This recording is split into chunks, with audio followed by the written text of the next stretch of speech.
Hello everyone, your Marites friend is here again. I-flex ko sa videong ito ang aking mga Israfrit banda, which is now in bloom. Alam ba ninyo guys na ang mga halamang inyong nakikita sa aking background ay resulta ng long distance relationship. Wow! At ito ang aking kwento. Nasabi ko nga pala doon sa aking nakaraang video na kapag ikaw ay nasa long distance relationship, ito ay nangangailangan ng effort at saka ng time. Paano nga ba magkakaroon ng time at effort sa isa't isa kung kayo ay magkalayo? So pakinggan niyo ang aming ginawa para kami ay hindi mamiss ang isa't isa at manatili pa rin ang tamis ng pagmamahalan kahit na kami ay malayo sa isa't isa. Alam niyo ba guys, ever since simula na magkakilala kami ng aking asawa, ay nakita ko na sa kanya ang pagiging thoughtful. Yung mga special occasions kahit na kami ay magkasama, palagi talaga siyang nagbibigay ng mga sorpresa. At nung kami ay maghiwalay at para siya ay magtrabaho sa ibang lugar, yung mga special occasions na lagi naming ipinagdiriwang katulad ng birthday ko, Pasko, Mother's Day, araw ng mga puso, wedding anniversary namin, ay hindi niya talaga yun nakakalimutan at talagang bumibili siya at nagpapadeliver ng bouquet of roses na may kasamang tsokolate at saka teddy bear with matching love letters. Wow! Yung mga simpleng gawaing iyon, mga boys, ay nakakapagpakilig sa aming mga babae. Kahit na simpleng bouquet lang yan, simpleng bulaklak, mumurahing tsokolate, maliit na teddy bear, at saka yung love letters na napaka-sweet na mula sa inyong kaibuturan ng puso ay talagang nagpapakilig sa aming mga kababaihan. O kaya kung gusto ninyong mapakilig ang inyong iniirog, ang iyong kasintahan, ang iyong kabiyak ng puso, so ganon din ang inyong gawin. Actually, naging effective talaga sa akin at hanggang ngayon kinikilig pa rin ako habang yun ay aking ikinikwento. Actually guys, napakahilig ko talaga mangoleksyon ng mga halaman.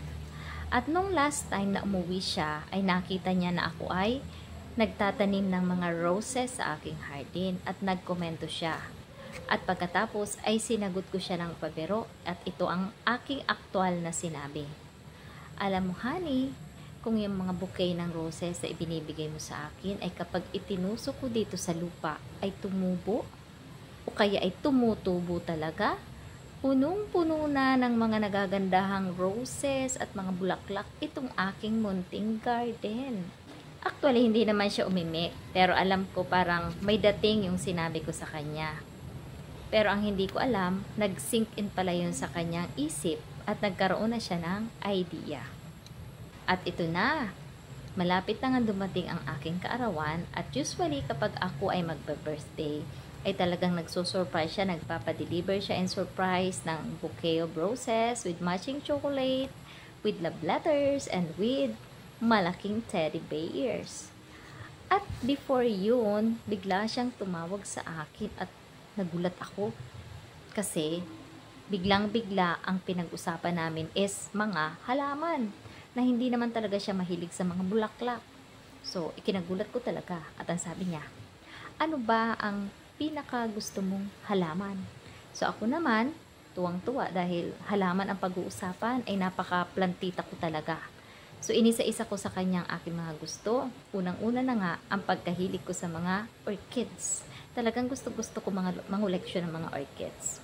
At sabi niya, o sige, saan ba pwedeng makabili ng mga halaman na iyong sinasabi?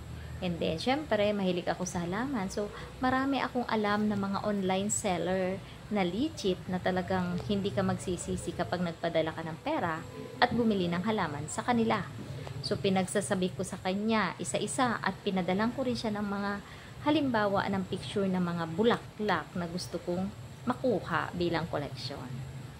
At ito na.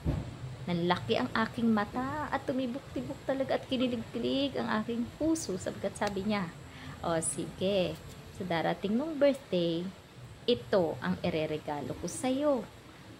Kunin mo, orderin mo, bilhin mo lahat ng halaman na gusto mo. So, yun na nga, namili na akong isa-isa, depende sa budget. Siyempre, ang i-order ko.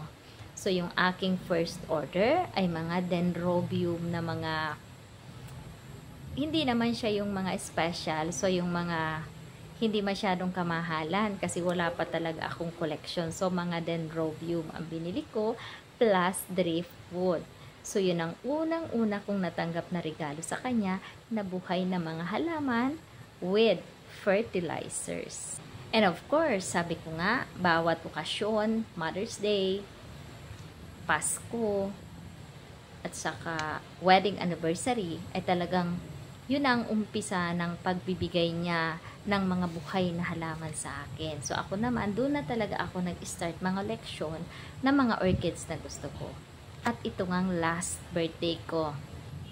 Last year, ay ang halaman na nasa background ko na nakikita ninyo, ang tawag dyan ay Strophlip banda.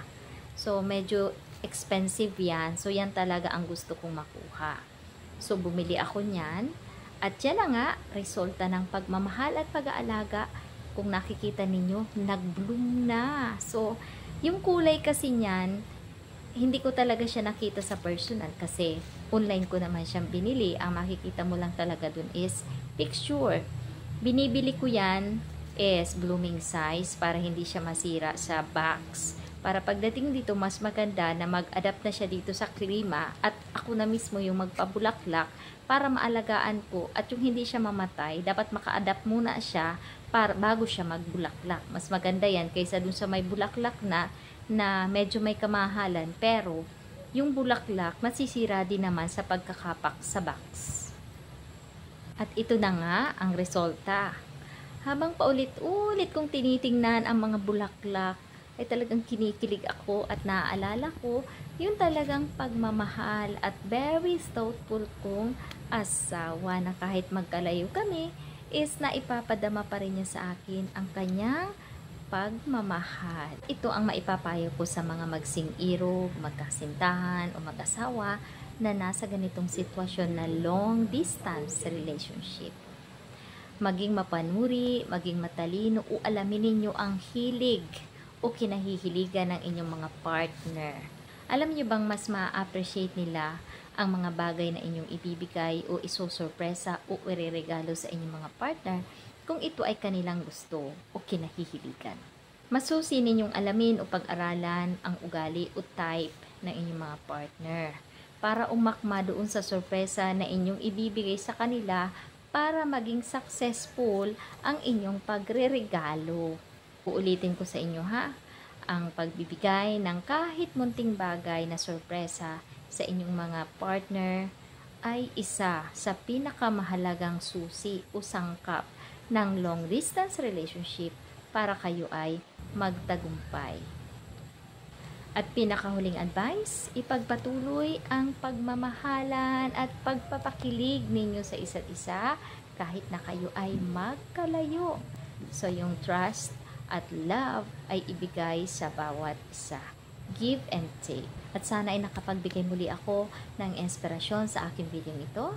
At kung naibigan ninyo ang video ito, i-like na ninyo, magbigay kayo ng comments, at pwede nyo na rin akong i-follow at i-share ang video ito para magbigay din ng inspirasyon sa iba pa. Thank you and have a great day ahead.